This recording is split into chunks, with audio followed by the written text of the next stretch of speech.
Hi, I'm Bart Hanson. I'm the owner and operator of CrushLivePoker.com. The following hand comes from our call-in show that we record at 4:45 p.m. Pacific Time every Monday. If you want to call in your hand, check out the phone number in the description. William Hung, what's up, buddy? How you doing? Oh, hey, Bart. I'm doing good. How about you? Good. You got a hand for us? Oh, yes, I am ready. Yep. Okay, so this plan took place at the 2-5 Venetian, Las Vegas. Okay. The stacks are 1,000 effective So have you for made my the stack. move to Las Vegas, or are you still going back and forth whether you're going to move to? I'm still going back and forth. If I want the experience there, it will be good for me to compare. So yeah, that's why I play over there for a couple of weeks. Yeah. Okay. I'm from the hijack, and then I raise the ace of hearts, jack of diamonds to 20 free flop.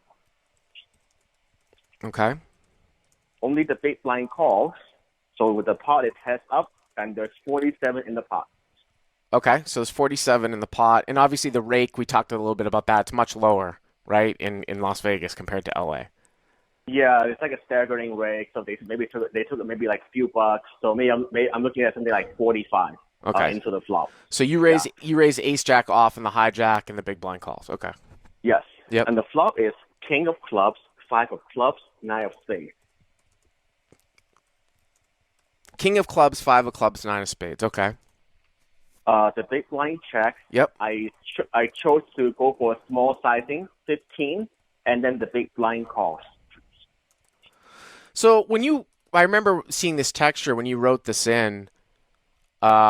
Obviously, the smaller you choose to bet, the wider that you can bet for a number of different scenarios. But you are raising in late position here, hijack, and the big blind has a pretty wide range. And this board is going to be paired up or like gutted quite a bit just because of the nature of like, look at the texture. It's king 9-5. Like what hands totally miss here? Do you see what I'm saying? I just look like Yeah. I like to structure my C bets sort of more thoughtfully with this kind of backdoor equity. Now, you do have a jack in your hand, which means you can just churn some broadways. But for example, like this bet would be better on a queen 5-9 board, you know what I'm saying, as opposed to a king 5-9 board or with a club in your hand. I can be honest with you, I think I just checked this one back. This is just a pure whiff from you. Yeah, you have ace high. I don't know obviously the aggression level of your opponent, but I don't see us really getting a lot of folds. I can barely even invent a hand where you're going to get, a lot of folds, something like that. That's a good point because Yeah. if the villain is a middle-aged white guy, Yeah. I did not expect to get a lot of folds, but I was thinking that maybe I can get called by wars like a Jack 10, like a 7-8 or clubs. So I don't mind it. Yeah, I thought about checking too. Uh-huh. All right, so you bet 15 and he calls, okay? But the turn was the king of hearts, and then big blind checks, and then now I definitely have to check. So we went check check. All right, so the big blind checks and you check back. And that's it. And, another thing too is that, and it's something that I've definitely sort of added into my game. Like, say for example, the lower the pair that you have on the flop, I think this is a good sort of just like fundamental C bet hand, right? King 5-9. Say you raise with like 4-5 suited, 5-6 suited, 10-9 suited. All of those hands. Back in the day, I used to check those hands, William, and now I just bet them for the smaller sizing. So Mm. anytime I have a pair, a lot of times it's going to be a bet because those hands need a lot of protection, right? And you can't really call bets. There aren't a whole lot of good turn cards. But the point that I'm making here is that then you have to check turn, which is fine. So you can bet a robust range on the flop for small sizing, but you do have to do a lot of turn checking, which obviously I think is fine. So we go check, check. Yeah, and the river was very interesting. Okay. The river was the ace of spades. The big blind checks.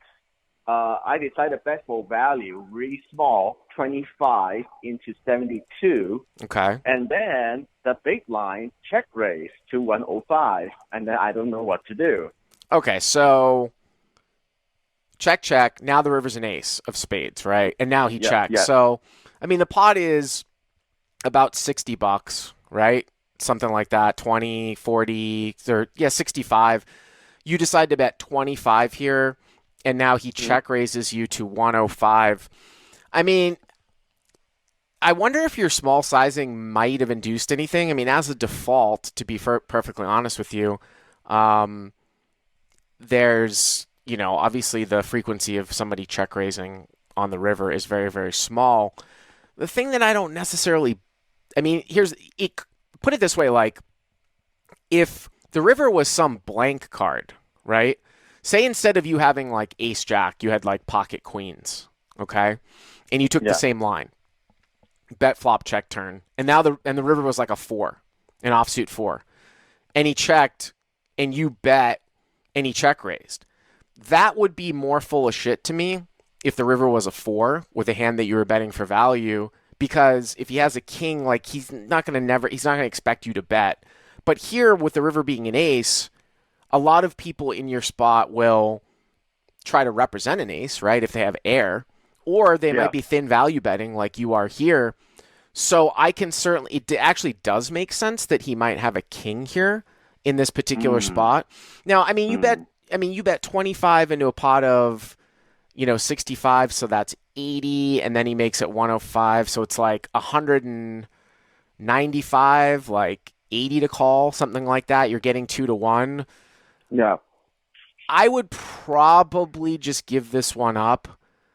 The only thing that I will say is the other thing you got to keep in the back of your mind is that he could be very wide. So when you start with small sizing like you did on the flop, he's going to have a lot of hands.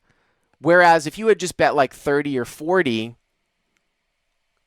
his flop calling range is a lot thinner. It's not as wide as it is now. So because he's calling with a lot of hands, he ends up with a weaker range on the river. So sometimes he might end up with sort of bottom end gut shots that he would never would have thought you would call the flop with because of your small sizing. So that's one argument where you're supposed to be calling a lot in this spot because you use small sizing on the flop and you use small sizing on the river. But as a live exploit, I would tend to default back to this looks like a lot like a king to me, and I don't know if this guy is check raising, an older white guy to try to get you off of basically a value bet ace. You know what I mean? Yeah. So what ended up happening? I thought about it and I ended up calling. And then he did had the king. He Yeah, showed king seven of spades. king seven of spades. Yeah, yeah. I mean, I just think it's one of those things. Like I said, you can sort of you will sometimes get a little bit. You'll sometimes get a little bit. You know, you'll sort of level yourself because you use such small sizing. But then a lot of Yeah. times you got to just default back to it's 5-5. They don't check raise on the river. But I like that. Thanks for that. Thanks for the call, William. No Appreciate it. problem. Thank you. Hey guys, if you like what you've seen here, please click on the subscribe button and you'll get notified every time we put up a new video. And if you want to check out crushlivepoker.com for the first month free, use the code YTA200. Click on the link right there.